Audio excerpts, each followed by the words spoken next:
మండుబండ పేలుడుకు సంబంధించి big TV చేతికి మరొక సీసీటీవీ ఫుటేజ్ చిక్కింది. పేలుడుకు కొన్ని క్షణాల ముందు గోమతి ఎలక్ట్రానిక్స్ ను ఓ ఆర్టీసీ బస్సు క్రాస్ చేసింది. ఈ బస్ క్రాస్ చేసిన వెంటనే పేలుడు సంభవించింది. ఒకవేళ బస్సు ఆ ప్రాంతంలో ఉన్నప్పుడే పేలుడు సంభవించి ఉంటే పరిస్థితి మరోలా ఉండేదని స్థానికులు అంటున్నారు.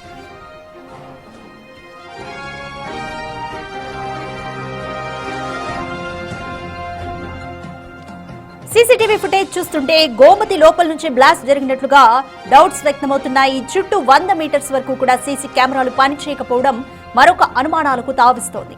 వాయువుల మిశ్రమం కారణంగానే బ్లాస్ట్ జరిగిందని పోలీసులు అంటున్నారు. వాయువుల మిశ్రమం కారణంగానే ప్రమాదం జరిగిందని ఫోరెన్సిక్ రిపోర్ట్ వచ్చిందా? ఈ రిపోర్ట్తో కేసును క్లోజ్ చేస్తారా అన్నది చూడాలి.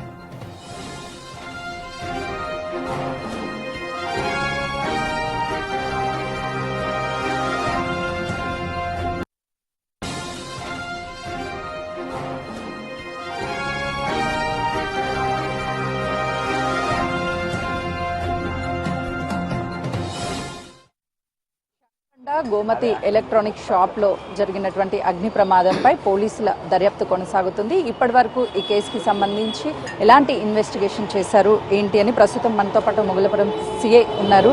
సార్ చెప్పండి, ఎలాంటి ఆధారాలను సేకరించారు? ఇది ప్రమాదమా లేదు అంటే వాంటెడ్ గా చేసినటువంటి ఘటన? ఇప్పుడు ఇది ప్రత్యక్షంగా ఎవరైతే సాక్షులు ఉన్నారో షాప్ ఓనరు మరణించడం జరిగింది.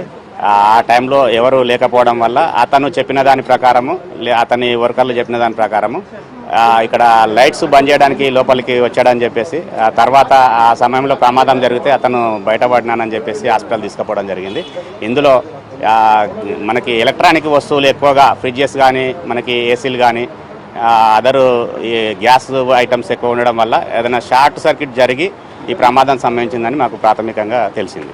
అంటే కంప్రెసర్స్ ఒక్కసారిగా పేలడం అనేది హైలీ ఇంపాసిబుల్ అని చెప్తున్నారు. ఒకటి పేలిన తర్వాత మరొకటి మాత్రమే పేలుతుందని చెప్తున్నారు ఎక్స్పర్ట్స్. మీరేం చెప్తారు? ఇప్పుడు మనకి ఆ వర్కర్లు ఉన్న దాని ప్రకారము, శివకుమార్ గారి స్టేట్మెంట్ ప్రకారము ఫస్ట్ చిన్న సౌండ్ వచ్చింది. తర్వాత రెండో సౌండ్ వచ్చే వరకు ఏమైందని చూసే లోపలనే మంటలు అంటుకున్నాయి. తర్వాత పెద్ద సౌండ్తో పేలడం జరిగిందని ఎవరైతే మృతి చెందిన ఓనర్ శివకుమార్ ఉన్నాడో శివకుమార్ చెప్పడం జరిగింది.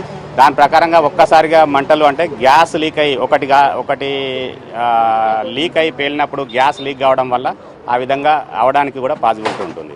సార్, మొత్తం ఎన్ని సీసీ కెమెరాలని ఇండోర్లో పరిశీలించారు, అవుట్డోర్లో ఏమేమి పరిశీలించారు? ఇప్పుడు సీసీ కెమెరాస్కు సంబంధించి మనకి ఇక్కడ బ్యాక్ సైడ్లో కవర్ అవుతుంది.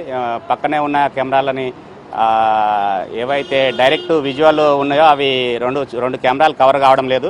మిగతాది ప్రతి చోట దాదాపు 1 km వరకు, అంటే మనకు ఏ షాప్ దగ్గరికి వెళ్ళినా కానీ షాప్ కవర్ అయ్యేటట్టుగా ముందు సైడ్ మాత్రమే కెమెరాస్ ఉన్నాయి. రోడ్డు కూడా కవర్ కాకుండా ఇక్కడికి మనకు సీసీ కెమెరా అనేది ఎక్కడ కవర్ కావడం లేదు. ఈ షాప్లో సీసీ కెమెరాలు ఏమైనా ఉన్నాయా? ఎలా దర్యాప్తు చేస్తున్నారు?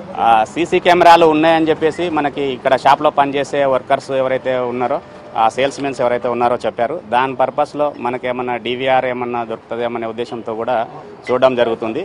కెమెరాస్ ఉన్నాయని చెప్పడం జరిగింది. అటు వాళ్ళ చనిపోయినటువంటి యజమాని ఫ్యామిలీతో ఏమన్నా మాట్లాడారా సార్? వాళ్ళ అబ్బాయితో మాట్లాడడం జరిగింది. వాళ్ళ మదర్ కొంచెము చనిపోయినందువల్ల డిప్రెషన్లో ఉండి కొంచెం ఇబ్బందిగా ఇంకా ఇప్పటికీ ఆమె ఎవరితో మాట్లాడడం లేదు. వాళ్ళతో కూడా ఏం జరిగింది, దీనికి షాప్కి సంబంధించిన పూర్తి డీటెయిల్స్ తీసుకుంటాం. ఎంతమంది ఈ ఘటనలో గాయపడ్డారు, ఎంతమంది చనిపోయారు? ఇప్పటి వరకు 2 వ్యక్తులు, షాప్ ఓనర్ కాక ఇంకొక వ్యక్తి రోడ్డుపై వెళ్ళి అతను చనిపోవడం జరిగింది. మైనర్ ఇంజరీస్ తోటి టోటల్గా 9 మెంబర్స్ గాయపడిన వాళ్ళు ఉంటే అందులో 2 చనిపోయారు. ఒక 2 15 to 20% గాయాలతోటి ఉస్మానియా ఆసుపత్రిలో చికిత్స పొందుతున్నారు. మిగతా వాళ్ళందరికీ చిన్న గాయాలు కావడం వల్ల డిశ్చార్జ్ అయ్యి ఉన్నారు. టోటల్ ఏమేమి పంపించారు సార్? అటు సీసీ కెమెరాలు ఏమన్నా దొరికే అవకాశం కనిపిస్తుంది? సీసీ కెమెరాలు అది ఇప్పుడు చూడడం జరుగుతుంది. ఇక్కడ ఏదైతే ఇన్సిడెంట్ జరిగిన సంబంధించిన మెటీరియల్ ఎవిడెన్స్ ఏదైతే ఉందో మా క్లూస్ టీమ్ ఎక్స్పర్ట్స్ ద్వారా కలెక్ట్ చేసినాము. అది ఫోరెన్సిక్ పంపించి ఫర్దర్ రిపోర్ట్ అయ్యాము. సార్, ఫైనల్లీ ఇది ప్రమాదంగా భావిస్తున్నారా, లేదు అంటే షార్ట్ సర్క్యూట్ అయి ఉండొచ్చా, ఎవరైనా వాంటెడ్గా చేసింది కావచ్చా? ఎలా భావిస్తున్నారు?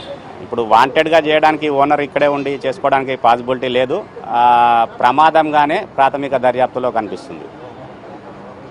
ప్రస్తుతానికైతే మాత్రము డివిఆర్ దొరికితే ఖచ్చితంగా కూడా ఈ కేసుకి సంబంధించి ఒక మిస్టరీ వీడుతుందనే చెప్పుకోవాలి. ఎందుకంటే ఇందులో దాదాపు 6 నుంచి 12 సీసీ కెమెరాలు ఉన్నట్లుగా అటు ఎవరైతే గాయపడినటువంటి వాళ్ళ నుంచి పోలీసులు స్టేట్మెంట్ని రికార్డ్ చేశారో ఒకసారి మనం విజువల్స్లో చూస్తే అంటే అటు క్లూస్ టీము అదేవిధంగా మొగల్పుర పోలీసులు కలిసి ఎట్ ఎ టైము ఆ DVR కోసం సర్చింగ్ ఆపరేషన్ అయితే మొదలుపెట్టారు. DVR ఎప్పుడైతే కనిపిస్తుందో దాని ఆధారంగానే ఈ కేసుకి సంబంధించి ఇది షార్ట్ సర్క్యూట్ వల్ల జరిగిందా లేదంటే ఇతర కారణాలు ఏవైనా ఉండొచ్చా అని చెప్పేసి కూడా బయటపడే అవకాశం ఉంటుంది. ఇప్పటికే చుట్టుపక్కల దాదాపు కిలోమీటర్ వరకు ఉన్నటువంటి సీసీ కెమెరాలన్నిటినీ పరిశీలించాము. ఎక్కడ సీసీ కెమెరాల్లో ఈ షాపు కవర్ అయినట్లుగా ఎక్కడా కూడా రికార్డ్ అవ్వలేదు. వెనుక సైడ్ ఉన్నటువంటి ఒక సీసీ కెమెరాలో మాత్రము రికార్డ్ అయింది. దాన్ని కూడా ఇన్వెస్టిగేషన్ చేస్తున్నాము అని చెప్తున్నారు. ఈ కేసుకి సంబంధించి ప్రధానంగా అటు ఫోరెన్సిక్ కూడా ఇందులో కాలిపోయినటువంటి వస్తువులన్నిటినీ నమూనాని సేకరించి పంపించాము. ఆ ఫోరెన్సిక్ రిపోర్ట్ కూడా